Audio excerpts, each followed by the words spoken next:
ওরহমতুল্লাহি ওবরাকাতু। আলহামদুলিল্লাহ রবিল আলমিন ওসলাত ওসালাম আলা আশরফিল আম্বিয়া ওয়াল মুরসালিন মোহাম্মদ ইবনে আবদুল্লাহ ও আলা আলিহি ও আসহাবি আজমাইন, আম্মা বাদ। সম্মানিত দর্শক, কাছে ও দূরে যে যেখান থেকে পিস টিভি বাংলার আল কুরআন নসিহত অনুষ্ঠান দেখছেন, সবাইকে আন্তরিক দোয়া ও শুভেচ্ছা জানিয়ে শুরু করছি আমাদের আজকের পর্ব। সম্মানিত দর্শক, আমরা আলোচনা করছিলাম কোরআন কারীমের মূল ওসিয়ত।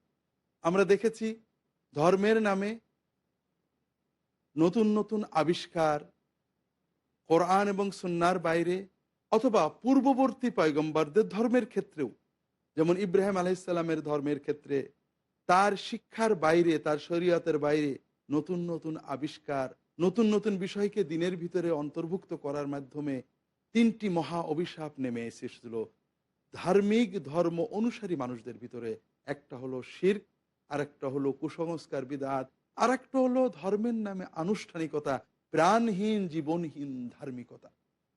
তাই আল্লাহ এগুলোকে রোধ করতে, এগুলোকে খণ্ডন করতে ধর্মের, দ্বীনের, ইসলামের মূল নির্দেশনাগুলোকে ওসিয়ত আকারে পেশ করেছেন সূরা আনআমে এবং অন্যান্য সকল সূরাতে বিভিন্নভাবে।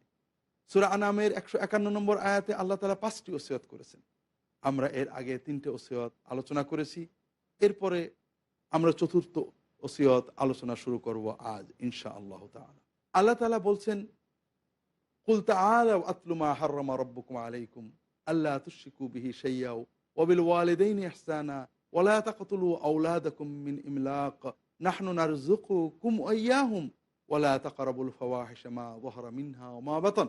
তোমরা শিরিক থেকে মুক্ত থাকো, পিতামাতার প্রতি সর্বোত্তম আচরণ করো, সন্তানদেরকে দারিদ্র্যের ভয়ে হত্যা করো না, তাদের রিজিক তোমাদের রিজিক আমি প্রদান করি। আর তোমরা গোপন প্রকাশ্য কোনো প্রকার অশ্লীলতার নিকটবর্তী হয় না। সম্মানিত দর্শক, ইসলামী শরিয়াতে এবং সকল আসমানি ধর্মে, সকল মানবীয় বিবেকে দর্শনে অশ্লীলতাকে ঘৃণা করা হয়েছে, অশ্লীলতাকে নিন্দা করা হয়েছে, অশ্লীলতাকে নিন্দনীয় বলে গণ্য করা হয়েছে। কারণ কি? সম্মানিত দর্শক, বর্তমান আধুনিক সভ্যতার নামে আমরা যে সমাজে বাস করি, আমরা অপরাধকে ঘৃণা করি। আমরা জানি চুরি অপরাধ, ডাকাতি অপরাধ, হত্যা অপরাধ। ইসলামও এগুলোকে অপরাধ হিসেবে গণ্য করেছে, নিন্দা করেছে। কিন্তু কিছু বিষয় আছে যেগুলোকে আমরা অপরাধ বলে গণ্য করি না। ইসলাম এগুলোকে অপরাধ বলে গণ্য করা আমাদের কাছে প্রশ্নবিদ্ধ হয়ে যায়। তার ভিতর অন্যতম হলো অশ্লীলতা ও মাদকতা। বর্তমানে অশ্লীলতার সাইলাব দুনিয়ায় বয়ে যাচ্ছে। মানব স্বাধীনতার নামে, মানবাধিকারের নামে আমরা এটাকে প্রশ্রয় দিচ্ছি। মাদকতাকেও বিভিন্নভাবে প্রশ্রয় দেওয়া হয়। কখনো কখনো মাদক গ্রহণকে বাধা দেওয়া হয়। বিশ্বের অনেক সভ্য নামে পরিচিত দেশে, উন্নত দেশে মাদক দ্রব্য পাচার, মাদক দ্রব্য গ্রহণকে অপরাধ বলে গণ্য করা হয়। এটা মানবাধিকারের নামে বৈধতা দেওয়া হয় না। কারণ মাদক গ্রহণের মাধ্যমে মানুষ নিজেকে ধ্বংস করে ফেলে। সম্মানিত দর্শক, অশ্লীলতার মাধ্যমে মানুষ নিজেকে ধ্বংস করে, পরিবারকে ধ্বংস করে, মানব সভ্যতাকে ধ্বংস করে। অশ্লীলতার মাধ্যমে মানুষের জীবনের পবিত্রতা নষ্ট হয়, পরিবার নষ্ট হয়ে যায়। পরিবার নষ্ট হওয়ার অর্থই হলো হয় পরিবার ভেঙে যাবে, বিবাহ ছাড়াই জীবনযাপন করবে, মানুষ নতুন প্রজন্মের জন্মবন্ধ হয়ে যাবে, মানব সভ্যতা ধ্বংস হয়ে যাবে। যে সন্তানেরা জন্মাবে পিতামাতার স্নেহ মায়া মমতার বাঁধন ছাড়া জন্মাবে, তাদের ভিতরে পশুত্ব মাথা চাড়া দিয়ে উঠবে। আর এভাবেই মানব সভ্যতা পশু সভ্যতায় পরিণত হবে, আর মানব সভ্যতা ধ্বংস হয়ে যাবে। এজন্য মাদকের চেয়েও অশ্লীলতাকে ইসলাম অনেক বেশি নিন্দনীয়, ঘৃণিত করেছে। আল্লাহ রসুল সাল্লাহ সাল্লাম বিভিন্ন হাদিসে এর পরিণতি বলেছেন। আল্লাহ কোরআন কারিমে বারবার এ বিষয়ে বলেছেন। সবচেয়ে লক্ষণীয় প্রিয় দর্শক, যে আল্লাহ সকল পাপের ক্ষেত্রে পাপ না করতে নির্দেশ দিয়েছেন। শিরিক করো না, অন্যের হক নষ্ট করো না, হত্যা করো না। আর অশ্লীলতার ক্ষেত্রে বলছেন গোপন বা প্রকাশ্য অশ্লীলতার নিকটবর্তীও হয়েও না। কারণ অশ্লীলতা মানুষ না চেয়ে অনেক সময় কাছে যাওয়ার কারণে অশ্লীলতায় নিপতিত হয়। আল্লাহ অন্যত্র বলছেন, ওয়ালা তাকরাবুজ জিনা ইন্নাহু কানা ফাহিশাতান ওয়া সাআ সাবিলা। সূরা বনী ইসরাঈল ওসিয়তের ভিতরে আল্লাহ এভাবে বলেছেন যে তোমরা ব্যভিচারের, অবৈধ সম্পর্কের নিকটবর্তীও হয়েও না, কারণ তা অন্যায় এবং পাপ এবং খুব খারাপ গরিহিত কাজ। সম্মানিত দর্শক, আল্লাহ নিকটবর্তী হতে নিষেধ করলেন, শুধু করতে নিষেধ করলেন এটাই নয়, করোনা করার নিকটবর্তী এমন কিছু করোনা যা ওই পথটা উন্মুক্ত করে।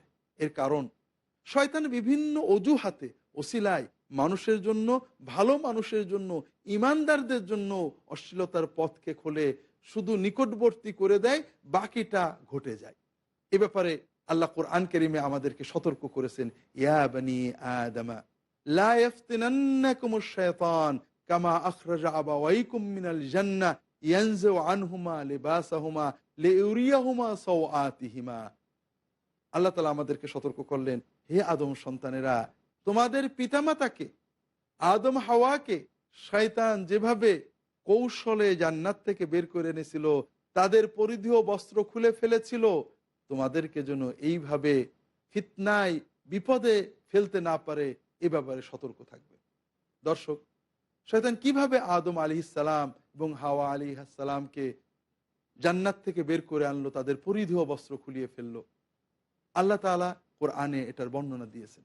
আল্লাহ তাআলা আদম আলাইহিসসালাম এবং তার স্ত্রীকে জান্নাতে রেখে বলে দিলেন, তোমরা জান্নাতে থাকো, এই শয়তান তোমাদের শত্রু, খেয়াল রেখো তোমাদেরকে বিভ্রান্ত করতে না পারে। শত্রু হিসেবে শয়তানকে চিনিয়ে দিয়েছিলেন আল্লাহ, কিন্তু শয়তান কিভাবে বিভ্রান্ত করলো? কিভাবে শয়তান আদম আলাইহিসসালামকে জান্নাত থেকে বের করার ব্যবস্থা করলো? যদি শয়তান এসে আদম আলাইহিসসালামকে বলতো যে, আদম, আল্লাহ নিষেধ করেছেন ওই গাছের কাছে যেতে, গাছের ফল খেতে, তাতে কি হয়েছে, মাঝে সাঝে খেলে তো অসুবিধে নেই, আল্লাহ সব হুকুমকে মানতে হবে নাকি? এই ধরনের কোনো কথা বললে আদম কখনোই শয়তানের কথা শুনতেন না। কিন্তু আদমকে শয়তান অন্যভাবে প্রতারণা করলো। কিভাবে? আল্লাহর বিধানটার একটা অপব্যাখ্যা দিয়ে মিথ্যা তথ্য আবিষ্কার করলো, এবং এই মিথ্যা তথ্য এবং ব্যাখ্যার মাধ্যমে তার ভিতরে একটা আশ্বাস তৈরি করে দিল যে তুমি আল্লাহর অবাধ্য হলে আল্লাহও রাগ করবেন না, আর তুমি একটা ভালো ফল পাবে। কিভাবে? ইয়া আদম হাল আদুল্লুক আলা শাজারাতিল খুলদি ও মুলকিল লা ইয়াবলা। আমি তোমাদেরকে এমন একটা গাছের কথা কি বলবো, যে গাছের ফল খেলে অনন্ত জীবন তুমি পেয়ে যাবে, আর এই জান্নাতের রাজত্ব তুমি পেয়ে যাবে। যেহেতু আল্লাহ ওই গাছের কাছে যেতে নিষেধ করেছেন, এই গাছের ভিতরে একটা রহস্যের মিথ্যা তথ্য সে আবিষ্কার করলো। এখন এই মিথ্যা তথ্য আল্লাহর হুকুম, আল্লাহর বিধান, আল্লাহ যে নির্দেশ আদমকে দিয়েছেন এর সাথে সাংঘর্ষিক। আদমের মনের প্রশ্ন, এটা যদি এতই ফলদায়ক হবে, এতই উপকারী হবে, আল্লাহ নিষেধ করলেন কেন? শয়তান তার ব্যাখ্যা করে দিল, মা নাহাকুমা রাব্বুকুমা আন হাদিহিশ শাজারাতি ইল্লা আন তাকুনা মালাকাইনি আও তাকুনা মিনাল খালিদিন। আদম, আল্লাহ নিষেধ করেছেন এটা আমিও জানি, তবে আল্লাহ কেন নিষেধ করেছেন, এর হিকমত, এর গূঢ়তত্ত্ব, এর রহস্য তো তোমাকে জানতে হবে। তোমরা তো দুনিয়াতে যাবে বলে আল্লাহ বানিয়েছেন, আর এই গাছের ফল খেলে তোমরা ফেরেশতা হয়ে যাবে, অথবা এই জান্নাতের অনন্ত অধিবাসী হবে, সেক্ষেত্রে আর আল্লাহ তোমাদেরকে দুনিয়াতে পাঠাতে পারবেন না। এখন যদি তোমরা সিদ্ধান্ত পরিবর্তন করো যে দুনিয়াতে আর যাব না, জান্নাতেই অনন্তকাল থাকবো, তাহলে তো আর ফল খেলে কোনো সমস্যা নেই। ওয়াকাসামাহুমা ইন্নী লাকুমা লামিনান নাসিহিন। এবং কসম করে বলল, নিশ্চয় আমি তোমাদের শুধু কল্যাণ কামনার জন্যই এই কথাগুলো, এই তথ্যগুলো তোমাদেরকে জানালাম।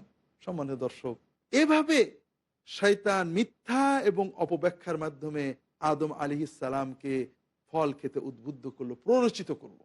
বর্তমানে আমরা যদি অশ্লীলতার দিকে তাকাই, তাহলে দেখব ঠিক এভাবে নিকটবর্তী করেই শয়তান ছেড়ে দেয়। বর্তমানে অশ্লীলতার ব্যাপকতার বড় কারণ, আমরা বিলাসিতার নামে, মানবাধিকারের নামে স্বেচ্ছাচারিতার ভিতরে লিপ্ত হয়েছি। মুমিনগণও পোশাকের স্বেচ্ছাচারিতা, আল্লাহর বিধান পালন না করে নারী পুরুষের অবাধ বসা, আমরা মনে করি আমাদের মন তো ভালো, খারাপ তো কিছু করব না। শয়তান এটা শেখাচ্ছে যে আল্লাহ নিষেধ করেছেন অশ্লীলতার চূড়ান্ত, কিন্তু তুমি একটু গল্প করলে বা তুমি একটু ছোট পোশাক পরলে, এগুলো আর কত খারাপ হবে, আল্লাহ মন ভালো হলেই সব মাফ করে দেবে। এইভাবে মিথ্যা অপব্যাখ্যা, আরেকটা মিথ্যা তথ্য এবং তত্ত্ব সে তৈরি করেছে যে এটা মানুষের স্বাধীনতা, এর মাধ্যমে আমরা প্রগতিশীল হব। এভাবে ক্রমান্বয়ে আমাদের অশ্লীলতার নিকটবর্তী করে ছেড়ে দিচ্ছে, বাকিটা মানবীয় প্রকৃতির কারণে মানুষ অশ্লীলতার ভিতরে নিপতিত হয়ে যাচ্ছে। তাই আল্লাহ তাআলা আমাদেরকে সাবধান করেছেন যে আল্লাহ যেটা হুকুম করেছেন আল্লাহ যেটা নির্দেশ দিয়েছেন এটা কোনো ব্যাখ্যা চলবে না। তোমরা সরাসরি নির্দেশগুলো পালন করো, আল্লাহ যে বিধান দিয়েছেন সম্পূর্ণ পালন করো, তোমরা শয়তানের ফিতনায় পড়বে না। আর যদি তোমরা শয়তান যেভাবে তোমাদের আদি পিতা এবং মাতাকে ছোট্ট ছোট্ট মিথ্যা প্রচারণা আশ্বাস দিয়ে পাপের নিকটবর্তী করে অথবা আল্লাহর বিধান অমান্য করার একটা অজুহাত খাড়া করে দিয়েছিল, এই রকম তোমরা যদি করো তাহলে তোমরাও জাহান্নামের ভিতরে যাওয়ার জন্য তোমাদের পথ উন্মুক্ত হয়ে যাবে। আল্লাহ কোরআন কারিমে এজন্য বিভিন্ন স্থানে বলেছেন, ওয়ালা তাত্তাবিউ খুতুওয়াতিশ শাইতান, তোমরা শয়তানের পদাঙ্ক অনুসরণ করো না। শয়তান একবারে মানুষকে নষ্ট করে না। একটা যুবক যুবতী, কিশোর কিশোরী, তারা গল্প করে, একসাথে পড়ে, তারা কখনোই খারাপ চিন্তাটা করে না যে আমরা অনেক খারাপ কিছু করব, যেহেতু আমরা তাদেরকে শালীনতা শেখাইনি। সমাজ অথবা পরিবেশ, পিতামাতা তাদেরকে আল্লাহর বিধানের ভিতরে রাখেননি। আমরা আল্লাহর বিধান জেনেছি, শয়তানের প্ররোচনায় কিছুটা আশ্বস্ত হয়ে চিন্তা করেছি বেশি সমস্যা আমাদের হবে না, ওরা একটু গল্প করছে অথবা আমরা চিন্তা করছি আমরা একটু গল্প করছি, হয়তো বা কিছুই হবে না, কিন্তু সবকিছু হয়ে যেতে পারে। সম্মানিত দর্শক, সময় হলো একটু বিরতিতে যাওয়ার। বিরতির পরে আমরা এই বিষয়টা বারাকাত। সম্মানিত দর্শক, ফিরে এলাম বিরতির পর। আমরা আলোচনা করছিলাম আল্লাহ তাআলা অশ্লীল কাজগুলো করতে নিষেধ করেননি, শুধু করতে নিষেধও করেছেন, আবার এর নিকটবর্তী হওয়াটাকে হারাম করেছেন। কেন? কারণ শয়তান মানুষের ভিতরে মিথ্যা আশ্বাস তৈরি করে, আল্লাহর বিধান লঙ্ঘনের জন্য কিছু প্ররোচনা দেয়, আল্লাহর অবাধ্য হওয়ার ইচ্ছায় নয়, আল্লাহর বিধান অমান্য করলেও আল্লাহ বেশি নারাজ হবেন না, এইরকম একটা আশ্বাস দিয়ে দেয়। আর এজন্যই আল্লাহ তাআলা আমাদেরকে নিষেধ করেছেন, তোমরা অশ্লীলতার দরজা উন্মুক্ত করে, অশ্লীলতার দিকে ধাবিত করে প্রকাশ্য বা গোপনে এরকম কোনো কাজের কাছেই যাবে না। এটা হলো আল্লাহ তাআলার চতুর্থ ওসিয়ত এবং দ্বীনের মূল ভিত্তি, মানব সভ্যতার মূল ভিত্তি। অশ্লীলতার প্রসার হলে পরিবার নষ্ট হয়, ব্যক্তি তার জীবনের শান্তি পবিত্রতা হারান, তার অবস্থা হয় এমন একটা ব্যক্তির মতো যে খায় অথবা পান করে কিন্তু তৃপ্ত হতে পারছেন না। সম্মানিত দর্শক, আল্লাহ তাআলা আমাদের ভিতরে যে প্রবৃত্তিগুলো দিয়েছেন এগুলো সব মানব সভ্যতা সংরক্ষণের জন্য, তবে এগুলোকে নিয়ন্ত্রিত করতে হবে। মানুষের ভিতরে পানাহারের লোভ দিয়েছেন, মানুষের ভিতরে সম্পদের মোহ দিয়েছেন, মানুষের ভিতরে স্ত্রী সন্তানের মোহ আকর্ষণ দিয়েছেন। এগুলো সব এই মানব সভ্যতাকে টিকিয়ে রাখার জন্য। এগুলো না থাকলে তো মানুষ মানব সভ্যতা টিকিয়ে রাখতে পারবে না। কিন্তু এগুলো যদি আমরা উস্কানি দিয়ে সীমার বাইরে নিয়ে যাই, সভ্যতা নষ্ট হবে, মানুষ মানবতা হারাবে। পানাহার করতে হবে, কিন্তু খাদ্যের মুখরোচক অ্যাডভার্টাইজমেন্ট, বিজ্ঞাপন দিয়ে যদি এমন হয় সারাদিন আমরা খেতেই চাই, মিষ্টি, পুষ্টিকর, অতি মিষ্টি, ফাস্টফুড সারাদিন খাবো, যেহেতু দেখছি, দেখলেই খেতে মন চাচ্ছে, টেলিভিশনের পর্দায় দেখতে পাচ্ছি কত সুন্দর অ্যাড, খাচ্ছি, কিছুদিনের ভিতরে আমরা অসুস্থ হয়ে যাব। আমরা জানি বর্তমান সভ্যতার সবচেয়ে বড় খারাপ পরিণতি, আমরা সবাই স্থূলতায় আক্রান্ত হচ্ছি, আমরা সবাই নানাবিধ রোগে আক্রান্ত হচ্ছি। না খাওয়ার কারণে নয়, খাওয়া আমাদেরকে রোগাক্রান্ত করছে, কারণ আমরা খাদ্যের ক্ষেত্রে সীমা লঙ্ঘন করছি। সন্তানের প্রতি মহব্বত আল্লাহ দিয়েছেন, কিন্তু এক্ষেত্রে যদি সীমা লঙ্ঘন করি, সন্তান যা চাই তাই দিলাম, নিউমোনিয়া হয়েছে তা আইসক্রিম খেতে ছিল দিয়ে দিলাম, গাড়ি কিনতে ছিল কিনে দিলাম, দুটো মোবাইল ছিল দিয়ে দিলাম। সন্তানের মায়া স্নেহ যদি আমাদেরকে সীমা লঙ্ঘন করে, আমরাও হারাবো, সন্তানেরাও তাদের জীবন হারিয়ে ফেলবে। সম্মানিত দর্শক, ঠিক একইভাবে নারী পুরুষের আকর্ষণ এটা আল্লাহ দিয়েছেন যেন আমরা এই মানব সভ্যতাকে টিকিয়ে রাখতে পারি। এজন্যই তো পরিবার গঠন হয়, নতুন প্রজন্ম জগতে আসে, মানব সভ্যতা টিকে থাকে। কিন্তু যদি আমরা অবিরত সুড়সুড়ি দিয়ে, এটাকে উস্কানি দিয়ে শুধু মানুষকে জৈবিক চাহিদামুখী করে ফেলি, মানব সভ্যতা ধ্বংস হয়ে যাবে, পরিবার ধ্বংস হয়ে যাবে, মানুষ নিজের পবিত্রতা হারাবে, শান্তি হারাবে, পশুর মতো ছটফট করে বেড়াবে, আর পরিবার নষ্ট হয়ে যাবে, সভ্যতা ধ্বংস হয়ে যাবে, যেটা আমরা আমাদের চোখের সামনে বর্তমানে দেখতে পাচ্ছি। আর এজন্যই আল্লাহ রসুল সাল্লাল্লাহু আলাইহি সাল্লাম মানব সভ্যতা ধ্বংসের বিভিন্ন পরিণতির কথা হাদিস শরীফে বলেছেন। তবে তার আগে আমরা কোরআন এবং সুন্নাহর আলোকে একটু দেখি শয়তান কিভাবে মিথ্যা আশ্বাস দিয়ে, মিথ্যা তত্ত্ব তৈরি করে মানুষদেরকে অশ্লীলতার পথে নিয়ে যায়। প্রথম বিষয়টা, ধার্মিকতার নামে বৈরাগ্য, বিবাহ না করা, সন্তান না নেওয়া ইত্যাদি ধার্মিকতার নামে মানুষের ভিতরে তৈরি করে দেয় শয়তান। বিভিন্ন ধর্মে এরকম আছে। আল্লাহ তাআলা কোরআন কারিমে এই প্রবণতার নিন্দা করেছেন, কঠোরভাবে খণ্ডন করেছেন। আল্লাহ তাআলা কোরআন কারিমে বলছেন, কুল মান হাররামা যিনাতাল্লাহি আল্লাতী আখরাজা লিইবাদিহি ওয়াত তাইয়্যিবাতি মিনার রিজক। আল্লাহ তাআলা দুনিয়ার সৌন্দর্য, পোশাকের সৌন্দর্য, খাদ্যের সৌন্দর্য, পরিবারের সৌন্দর্য, স্বামী স্ত্রীর সৌন্দর্য, সন্তানের সৌন্দর্য এবং পবিত্র খাদ্য, এগুলো কে হারাম করেছে? তুমি ধর্মের নামে, দিনের নামে, তাকওয়ার নামে, বুজুর্গ হওয়ার নামে, সন্ন্যাসী হওয়ার নামে এগুলো নিষেধ করবে? কে দিয়েছে তোমার এই অধিকার? কুল হিয়া লিল্লাযিনা আমানু ফিল হায়াতিদ দুনিয়া ওয়া খালিসাতান ইয়াউমাল কিয়ামা।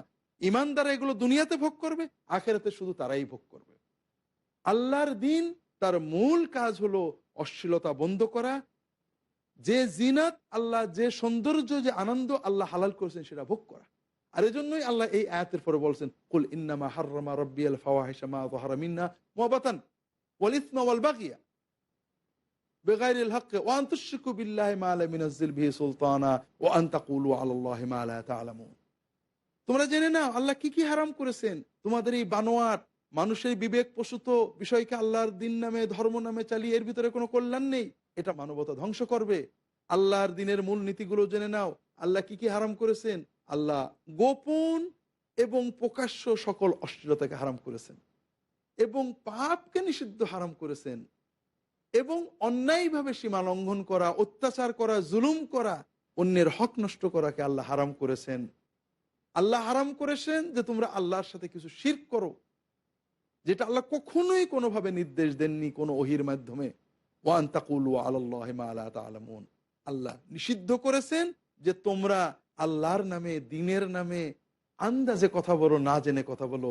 ওহির ভিতরে যেটা নেই সেটা আল্লাহর নামে বলো না। আর এটাই তো সকল কুসংস্কার, বিদআত এবং শিরকের মূল। সম্মানিত দর্শক, যখনই আমরা আল্লাহ যেটা বলেছেন ওহির মাধ্যমে, কোরআন কারিমে, সহিহ হাদিসে, এটার ভিতরে নিজেদেরকে সীমাবদ্ধ রাখবো, দিনের নামে এর বাইরে কিছু বলবো না, ততক্ষণ আমরা নিরাপদ থাকবো। আর যখন আমরা মানবীয় বিবেক দিয়ে, যুক্তি দিয়ে, বিভিন্ন লোকের উদাহরণ দিয়ে আমরা দিনের নামে কিছু বলবো, আল্লাহর নামে কিছু বলবো, একদিকে আমরা মহা জঘন্য হারামে লিপ্ত হবো, যেটা আল্লাহ বললেন আল্লাহ এটা হারাম করে দিয়েছেন। আর একদিকে কি হবে? আমরা আল্লাহর দিন পালনের নামেই আমরা মহাপাপে নিপতিত হব, জাহান্নামের পথে ধাবিত হব। সম্মানিত দর্শক, আর এজন্যই আল্লাহ রসুল সাল্লাল্লাহু আলাইহি ওয়াসাল্লাম এবাদতের নামে বাড়িয়ে যাওয়া অথবা বিবাহ শাদী না করে বৈরাগ্য অবলম্বন করাকে কঠিনভাবে নিষেধ করেছে। অনেক সময় আমরা এবাদত করি না, পরিবার নিয়ে মেতে থাকি। অনেক সময় এবাদতের মজা যখন পেয়ে যায় তখন মনে হয় পরিবারটা একটা বোঝা, আমরা আর পরিবার পরিজন না, শুধু আল্লাহর ইবাদত করব। এ দুটোই কিন্তু মানবীয় প্রকৃতির বিরোধী। ইসলাম মানুষকে মানুষ হিসেবে গণ্য করেছে। মানুষের ভিতরে যে প্রকৃতি আল্লাহ তাআলা দিয়েছেন, এই প্রকৃতির ভারসাম্য রক্ষার জন্য ভারসাম্য বিধান দিয়েছেন। বিভিন্ন হাদিসে বিষয়টা এসেছে। একটা হাদিস আমরা এখানে উল্লেখ করতে পারি, সহিহ বুখারী এবং অন্যান্য সকল গ্রন্থে সহিহ হাদিস হতে আনাস ইবনে মালিক রাদিয়াল্লাহু তাআলা আনহু বলছেন, আল্লাহ রাসূল সাল্লাল্লাহু আলাইহি ওয়াসাল্লামের বাড়িতে স্ত্রীদের কাছে কিছু সাহাবী আসলেন তার বাড়ির ইবাদত জানার জন্য। তিনি বাইরে মসজিদে, সমাজে যে কাজ করেন তা তো দেখতে পান, কিন্তু বাড়িতে এসে পারিবারিক জীবনে রাত্রের গভীরে তিনি কি ইবাদত করেন এটা জানার জন্য আসলেন। অন্যান্য হাদিসে পারিবারিক জীবনে রাসূলুল্লাহ সাল্লাল্লাহু আলাইহি ওয়াসাল্লাম কি করতেন এটা আমরা জানতে পারি। তিনি পারিবারিক জীবনে পরিবারে নিজের কাজগুলো করতেন, নিজের জুতা নিজে সেলাই করতেন, নিজের প্রাণীকে নিজে খাওয়াতেন বা দুধ দহন করতেন, স্ত্রীদের কাজে সহায়তা করতেন, স্ত্রীদের সাথে হাসি খুশি খেলা আনন্দ করতেন, একসাথে খেতে বসতেন, স্ত্রীর সাথে খেলা করতেন, স্ত্রীকে খেলা দেখাতে নিয়ে যেতেন। তিনি কয়েকদিন রোজা রাখতেন প্রতি মাসে, আবার রোজা ছেড়েও থাকতেন। তিনি পারিবারিক জীবনযাপন করতেন, ভরণ পোষণ, খাওয়া দাওয়া, পানাহার, বিছানা সবকিছুতে মধ্যপন্থা অবলম্বন করতেন। রাসূলুল্লাহ সাল্লাল্লাহু আলাইহি ওয়াসাল্লামের স্ত্রী বিষয়টা তাদের জানালেন, ফাকান্নাহুম তাকালুহা। এই সাহাবা যে কয়জন এসেছিলেন তারা, তাদের দৃষ্টিতে মনে হলো এটা তো কম হয়ে গেল। রাসূলুল্লাহ সাল্লাল্লাহু আলাইহি ওয়াসাল্লাম মাসে মাত্র 3 দিন 5 দিন 7 দিন রোজা রাখেন, বাকি কয়দিন রোজা রাখেন না। স্ত্রীদের সাথে খেলাধুলো করেন, রাত্রে 2-3 ঘন্টা তাহাজ্জুদ পড়েন, 4 ঘন্টা, বাকিটা তিনি ঘুমিয়েই থাকেন। তিনি সব রকমের কিছুই খান। এটা তো কম কম হয়ে গেল। এই কম হওয়াটাকে তারা রাসূলুল্লাহ সাল্লাল্লাহু আলাইহি ওয়াসাল্লামের জন্য দোষ মনে করেননি। তারা বললেন, আইনা নাহনু মিন রাসূলিল্লাহি সাল্লাল্লাহু আলাইহি ওয়াসাল্লাম। আমরা তো রাসূলুল্লাহ সাল্লাল্লাহু আলাইহি ওয়াসাল্লামের সাথে তুলনীয় হতে পারি না। তিনি তো মাসুম, তিনি নিষ্পাপ, আর আমরা গুনাহগার। তিনি অল্প করলেই তো চলে, তিনি না করলেও চলে। আমাদের অনেক করতে হবে। তাই তাদের একজন বললেন, আনা আসুমুদ দাহরা ওয়ালা উফতির। আমি সারা বছর রোজার সিদ্ধান্ত নিলাম। বছরে আমি রোজাই রেখে যাব, প্রতি মাস রোজা রাখবো। অর্থাৎ যে দিনগুলো আল্লাহ নিষেধ করেছেন বাদ দিয়ে আমি রোজা রেখেই যাব। আরেকজন সিদ্ধান্ত নিলেন, ওয়ানা আকুমুল লাইলা ওয়ালা আনাম। আমি সারা রাত তাহাজ্জুদ পড়ো, ঘুমিয়ে কি লাভ? এই রাতের গভীরে আল্লাহর ডাকার মজা তো পাবো না। আরেকজন বলল, লা তাজাওয়াজুন নিসা। আমি বিয়ে শাদী করবো না, জীবনটা আল্লাহর ইবাদতে কাটিয়ে দেব। কোন রেওয়ায়েতে আসছে একজন বললেন, আমি গোশত টোস্ত খাবো না, শাকসবজি খেয়ে কাটিয়ে দেবো। আমি বিছানায় শোবো না, আমি মাটিতে শুয়ে কাটিয়ে দেবো। এইভাবে তারা সিদ্ধান্ত নিলেন। সম্মানিত দর্শক, এখানে আমরা দেখতে পাচ্ছি তারা কোনো অবৈধ নাজায়েজ সিদ্ধান্ত নেননি। ভালো ভালো কাজ বেশি করার সিদ্ধান্ত নিয়েছেন। রাতে তাহাজ্জুদ 2 ঘন্টা পড়লে 2 ঘন্টা সওয়াব, 10 ঘন্টা পড়লে 10 ঘন্টা সওয়াব হবে। মাসে 10টা রোজা রাখলে 10টা সওয়াব, 30টা রাখলে 30টা সওয়াব। বিবাহ শাদী, এটা আমি পারছি না, করলাম না। আমি গোশত মাংস খেলাম না, আমি শাকসবজি খেয়ে কাটলাম, ইবাদতে মজা হবে। আমি ভালো বিছানায় শোবো না, মাটিতে শুয়ে থাকবো। এটা তো কোনো গুনার সিদ্ধান্ত নয়। কিন্তু রাসূলুল্লাহ সাল্লাল্লাহু আলাইহি ওয়াসাল্লাম ভয়ংকরভাবে আপত্তি করলেন। তিনি জানতে পেরে তাদেরকে বললেন, আনতুমুল্লাযীনা কুলতুম হাকাযা। তোমরা এগুলো বলেছো? জেনে রাখো, আ'লামু আন্নানী আনা আতকাকুম লিল্লাহি আখশাকুম লাহু আ'রাফুকুম বিল্লাহি ওয়া আ'লামুকুম বিহি। বিভিন্ন riwayate আল্লাহ রাসূল সাল্লাল্লাহু আলাইহি ওয়াসাল্লাম বলছেন, শোনো, আল্লাহর মারিফত সর্বোচ্চ আমার, আল্লাহর ব্যাপারে সর্বোচ্চ জ্ঞান আমার, আল্লাহর বিষয়ে সর্বোচ্চ ভয় আমার, আল্লাহর ব্যাপারে সবচেয়ে মুত্তাকি আমি। এই সর্বোচ্চ তাকওয়া দিয়ে আমি কি করি? আমি মধ্যপন্থা অবলম্বন করি। প্রতি মাসে অল্প কিছু রোজা রাখি, কিছু রোজা না রেখে স্বাভাবিক থাকি। আমি রাতে কিছু সময় তাহাজ্জুদ আদায় করি, কিছু সময় আমি তাহাজ্জুদ বাদ দিয়ে ঘুমিয়ে থাকি। আমি পারিবারিক জীবন যাপন করি, আমি স্ত্রীদেরকে সঙ্গ দিই। আমার এই পদ্ধতিটাই হলো চূড়ান্ত। যে ব্যক্তি আমার পদ্ধতি অপছন্দ করবে, সে আমার উম্মত থাকতে পারবে না। সম্মানিত দর্শক, এই সাহাবীগণ কিন্তু অপছন্দ করেননি।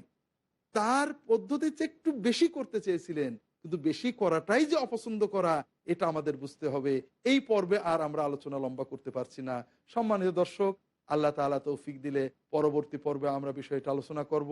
ততক্ষণ আল্লাহ তাআলা আমাদেরকে ভালো রাখুন, সুস্থ রাখুন, আল্লাহর দ্বীনের উপরে রাখুন, এই দোয়া করে শেষ করছি। সুবহানাকা আল্লাহুম্মা ওয়া বিহামদিকা আশহাদু আল্লা ইলাহা ইল্লা আনতা আস্তাগফিরুকা ওয়া আতুবু ইলাইক। ওয়া সাল্লাল্লাহু আলা মুহাম্মাদিন নবিয়্যিল উম্মি ওয়া আলা আলিহি ওয়া আসহাবিহি আজমাইন। ওয়াসসালাম।